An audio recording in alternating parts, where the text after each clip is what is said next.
Hello genius, welcome to our channel enlightenment physics. আজ আমরা class 11-এর প্রথম চ্যাপ্টার ইউনিট অ্যান্ড ডাইমেনশন, যাকে বাংলায় একক এবং মাত্রা বলে, সেই চ্যাপ্টার নিয়ে আলোচনা করব। এই চ্যাপ্টারের প্রথম যে বিষয়টি আছে সেটি হলো ফিজিক্যাল কোয়ান্টিটি বা ভৌত রাশি। তো আমাদেরকে প্রথমেই জানতে হবে এই ভৌত রাশি কী। তো এই নেচারে বা এই হোল ইউনিভার্সে আমরা সাধারণত তিনটি ঘটনা দেখতে পাই। একটি হয় ফিজিক্যাল ফেনোমেনা বা ভৌত ঘটনা, আরেকটি হয় কেমিক্যাল ফেনোমেনা বা রাসায়নিক ঘটনা, এবং আরেক রকমের ঘটনা দেখা যায় তাকে আমরা বলি বায়োলজিক্যাল ফেনোমেনা বা জৈবিক ঘটনা। এই যে তিনটি ঘটনা বললাম, এই তিনটি ঘটনাকে ডেসক্রাইব করার জন্য আমাদের কিছু রাশির প্রয়োজন হয়, এবং সেই রাশিগুলিকে আমরা ভৌত রাশি বলি। জিনিসটা কেমন একটা সহজ উদাহরণ দ্বারা তোমাদেরকে বোঝানোর চেষ্টা করছি। ধরো তুমি আর তোমার বন্ধু একটি ক্রিকেট ম্যাচ দেখতে গেছো। ক্রিকেট ম্যাচটি চলাকালীন যদি তোমার বন্ধুকে তোমাকে ক্রিকেট ম্যাচটি সম্বন্ধে ডেসক্রিপশন দিতে হয়, তাহলে তুমি ঠিক কী বলবে? খুব সহজে তিনটি প্যারামিটার্স দ্বারা একটি ক্রিকেট খেলাকে তুমি ব্যাখ্যা করতে পারবে। কেমন করে? না, তুমি বলতে পারো যে একটি বোলার বল ডেলিভার করবে, সেই বলে ব্যাটসম্যান হিট করে হয় রান নেবে, বা সেই ডেলিভার করা বল দ্বারা ব্যাটসম্যান আউট হবে। তাহলে এখানে দেখো, যদি একটু তুমি ভাবো এই যে ক্রিকেট খেলাটি চলছে, এই ক্রিকেট খেলাটি হচ্ছে একটি ফেনোমেনা বা ঘটনা। তাহলে এক্ষেত্রে যদি ক্রিকেট খেলাটিকে আমাকে ব্যাখ্যা করতে হয়, তাহলে তিনটি প্যারামিটার্সের প্রয়োজন হবে। কি কি? একটা হবে বল, একটা হবে রান, এবং একটি হবে উইকেট। অর্থাৎ যদি এই ক্রিকেট খেলাটি একটি ফেনোমেনা হয়, একটি ঘটনা হয়, তাহলে এই ঘটনাকে ব্যাখ্যা করতে আমাদের তিনটে প্যারামিটার্স বল, রান এবং উইকেট প্রয়োজন পড়ে। এবং এইখানে এই বল, রান এবং উইকেটের সংখ্যাকে আমরা বলতে পারি সেই রাশি যে রাশির দ্বারা এই ক্রিকেট খেলাটিকে ব্যাখ্যা করা যাচ্ছে। অর্থাৎ এখানে বল, রান, উইকেট অনেকটা ভৌত রাশির মতন কাজ করবে, এবং এই ক্রিকেট খেলাটি কাজ করবে ঘটনার মতন বা ফিনোমেনার মতন। ঠিক তেমনই যখন এই ফিনোমেনাগুলি আমরা দেখতে পাই, সেটি ভৌত ঘটনা হোক, রাসায়নিক ঘটনা হোক, জৈবিক ঘটনা হোক, তাদেরকে ডেসক্রাইব করার জন্য কিছু রাশির প্রয়োজন হয়। যে রাশিগুলি খুব সহজে সেই ঘটনাটি ঠিক কীভাবে ঘটছে এবং সেই ঘটনাটি কীভাবে পরিবর্তন ঘটছে তা খুব সহজে আমাদের কাছে তুলে ধরতে পারে, এবং যে রাশিগুলির প্রয়োজন হয় তাকেই আমরা ভৌত রাশি বলি। তাহলে আশা করি তোমরা বুঝতে পারলে। তাহলে ভৌত রাশির সংজ্ঞাটি কী? কোনো ভৌত রাসায়নিক ঘটনাসমূহকে ব্যাখ্যা করার জন্য যেসব রাশিগুলির প্রয়োজন পড়ে, অর্থাৎ একটি যে কোনো ঘটনা হোক, সেই ঘটনার ক্ষেত্রে যখন আমাদের তাকে ডেসক্রাইব করতে হয়, তার ক্ষেত্রে আমাদের যে যে রাশিগুলির প্রয়োজন হয় তাকে আমরা বলি ভৌত রাশি। এবং এই জিনিসটি মনে রাখা প্রয়োজন, এইসব রাশিগুলিকে কোনো নির্দিষ্ট যন্ত্রের দ্বারা আমরা মাপতে পারি। যদি মাপতে না পারব, তাহলে ওই ঘটনাটি ঠিক কীভাবে পরিবর্তন হলো বা পরিবর্তনশীল কীভাবে হচ্ছে তা আমরা ব্যাখ্যা করতে অসমর্থ থাকব। তাই ভৌত রাশির খুব সাধারণ একটি ডেফিনেশন হলো যে কোনো ভৌত রাসায়নিক ঘটনাসমূহকে ব্যাখ্যা করার জন্য যেসব রাশিগুলির প্রয়োজন পড়ে এবং যেসব রাশিগুলি কোনো নির্দিষ্ট যন্ত্রের দ্বারা মাপা সম্ভব, সেই সব রাশিগুলিকে ভৌত রাশি বলে। তাহলে আশা করি তোমরা বুঝতে পেরেছো ভৌত রাশি ঠিক কী। এখন দেখো, আগের যে উদাহরণটি দিলাম সেই উদাহরণটিতে ফিরে যায়। তাহলে এখানে ক্রিকেট খেলায় তিনটে রাশি ছিল যার দ্বারা এই ক্রিকেট খেলাটিকে আমরা ব্যাখ্যা করতে পারছিলাম। একটি ছিল বোলারের ডেলিভার করা বল, রান এবং উইকেট। কিন্তু একটা জিনিস লক্ষ্য করো, যদি এখানে বোলার বল ডেলিভার না করে, তাহলে কিন্তু ব্যাটসম্যান রানও করতে পারবে না এবং কোনো উইকেটও পড়বে না। তাহলে এখানে বল কিন্তু মৌলিক, অর্থাৎ বল আগে আমাদেরকে করতেই হবে, তবেই কিন্তু ব্যাটসম্যান রান নিতে পারবে বা উইকেট পড়বে। তাহলে এখানে আমরা বুঝতে পারলাম কি, যে কোনো ঘটনাকে আমরা ব্যাখ্যা করব, তার ক্ষেত্রে কিছু এমন রাশি থাকবে যেগুলি কারোর ওপর নির্ভরশীল নয়। যেমন এক্ষেত্রে বল ছিল, অর্থাৎ আমরা বলতে পারি এখানে বল কিন্তু মৌলিক রাশি। ভৌত রাশির ক্ষেত্রেও তাই। ভৌত রাশিকেও দুটি ভাগে ভাগ করা যায়। একটি হলো ফান্ডামেন্টাল কোয়ান্টিটি বা বাংলায় যাকে বলে মৌলিক রাশি, আরেকটি হলো ডিরাইভ কোয়ান্টিটি, যৌগিক রাশি। এখানে তাহলে মৌলিক রাশি বলতে কি বুঝবো? এখানে মৌলিক রাশি বলতে আমরা সেই রাশিগুলিকে বুঝবো যেগুলি কারোর ওপর নির্ভরশীল নয়, এবং যে রাশিগুলির জন্য যৌগিক রাশিগুলিকে পেয়ে থাকি তাদেরকে আমরা মৌলিক রাশি বলবো। যেমন ধরো বস্তুর ভর, দৈর্ঘ্য কিন্তু মৌলিক রাশি। সময় হতে পারে সময় একটি মৌলিক রাশি। তাহলে যৌগিক রাশি কোনগুলি? না, যৌগিক রাশিগুলি হলো তারা মৌলিক রাশি, তাদের উপর নির্ভরশীল। যেমন ধরো বললাম আমি ঘনত্ব,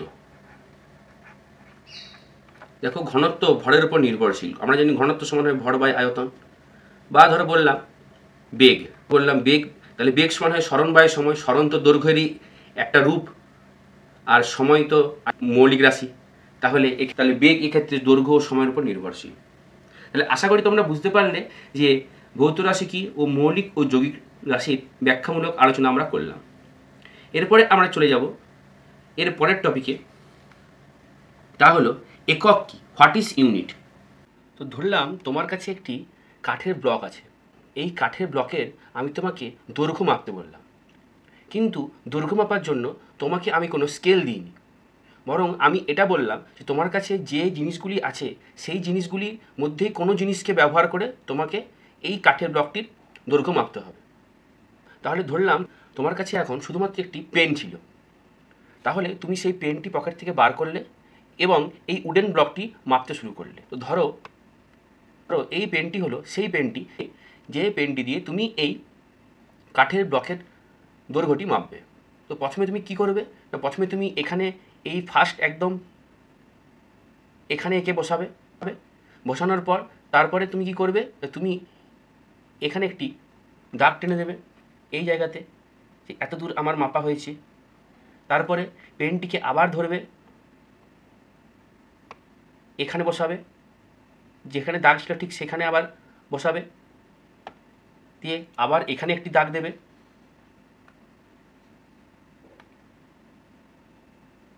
এবং তারপরে আবার পেনটিকে ধরবে এবং এখানে বসাবে। এরপরে যদি আমি তোমাকে জিজ্ঞেস করি যে এই তাহলে কাঠের ব্লকটির দৈর্ঘ্য কত, তাহলে তুমি কি বলবে যে এই কাঠের ব্লকটির দৈর্ঘ্য, এই যে পেন আছে এই পেনের 3 গুণ, অর্থাৎ এই পেনটিকে 3 বার বসালে আমি এই কাঠের দৈর্ঘ্যটির সমান দৈর্ঘ্য পাবো, অর্থাৎ এর দৈর্ঘ্যটিকে আমি 3 পেন বলতে পারি। তাহলে এই কাঠের ব্লকের দৈর্ঘ্যটিকে আমি 3 পেন বলতে পারি, অর্থাৎ এইখানে আমি এই পেনের যেটি দৈর্ঘ্য, এই পেনের দৈর্ঘ্যের সাথে আমি এই কাঠের ব্লকের দৈর্ঘ্যের তুলনা করেছি।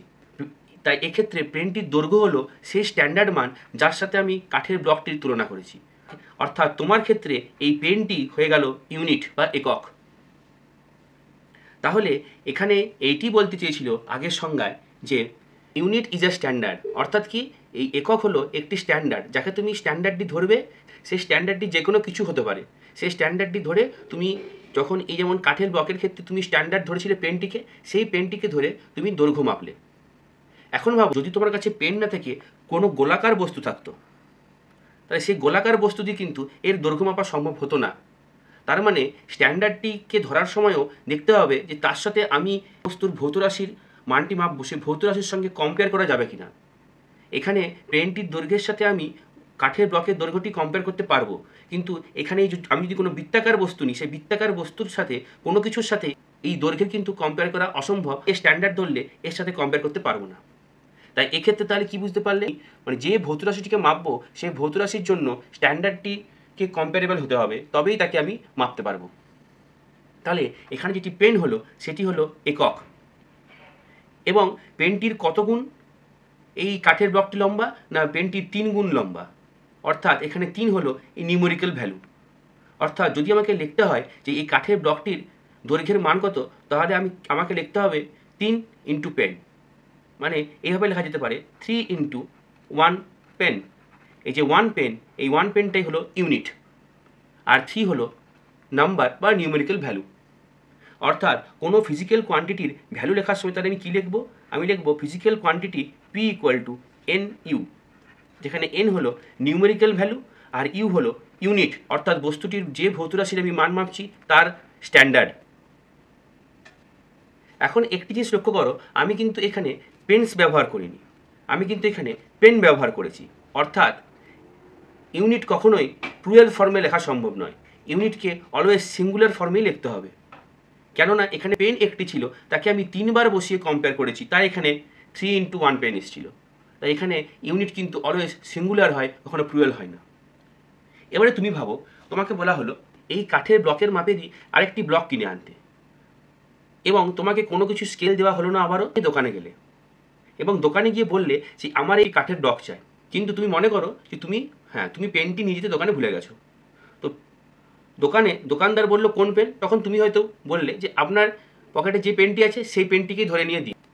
এখন দেখা গেল কি দোকানদারের কাছে যে পেনটি আছে সেটি তোমার পেনের সঙ্গে একদমই ম্যাচ খাচ্ছে না, অর্থাৎ সেটি সাইজ বা শেপে তোমার কাছে যে লেখার পেনটি আছে তার থেকে একদম পুরোপুরি ভিন্ন। তাহলে এক্ষেত্রে তুমি কিন্তু একদম যেমনই কাঠের ব্লকটি ছিল সেই লেন্থেরই কাঠের ব্লকটি কিন্তু কিনে আনতে পারবে না। অর্থাৎ এখান থেকে কি বুঝতে পারছি, অর্থাৎ তোমার ক্ষেত্রে যেটি স্ট্যান্ডার্ড ছিল, অর্থাৎ যাকে তুমি ইউনিট হিসেবে ধরেছিলে সেটি অন্য কোনোর কাছে স্ট্যান্ডার্ড নাও হতে পারে, অর্থাৎ সে অন্য কোনো জিনিসকে ইউনিট ধরে নিতেই পারে। তাহলে যাতে সবার ক্ষেত্রে এই ইউনিটটি সমান হয় এবং সবার ক্ষেত্রে যাতে আমাদের সুবিধা হয় যে কোন মাপটি কী তাকে ধরার জন্য যে কোনো জিনিসকে ইউনিট ধরার আগে 3টে কন্ডিশনকে ফুলফিলমেন্ট করতেই হবে। তাহলে সেই 3টি কন্ডিশন কি না, সেই 3টি কন্ডিশন হলো 1 নাম্বার দিয়ে তাকে ইউনিভার্সালি অ্যাকসেপ্টেড হতে হবে, অর্থাৎ সবাইকে মেনে নিতে হবে যে এটি একটি একক। ক্ষেত্রে দেখো তুমি যে ধরেছিলে যে তোমার ক্ষেত্রে যে পেনটি ছিল একক, সেটি কিন্তু দোকানদারের জন্য একক ছিল না। কিন্তু যদি তোমার এই পেনটি সর্বজনীন গ্রাহ্য হয়ে যায় যে এটি একটি একক, তাহলে দোকানদারও কিন্তু মানতে বাধ্য যে ওইটি একটি স্ট্যান্ডার্ড এবং একক। অর্থাৎ প্রথমকে সেই ইউনিভার্সালি অ্যাকসেপ্টেড, যাকে বাংলায় বলি সর্বজনীন গ্রাহ্য হতে হবে প্রথম কেস। দ্বিতীয় শর্ত হচ্ছে যে ইজিলি অ্যাভেলেবেল হতে হবে, ইজিলি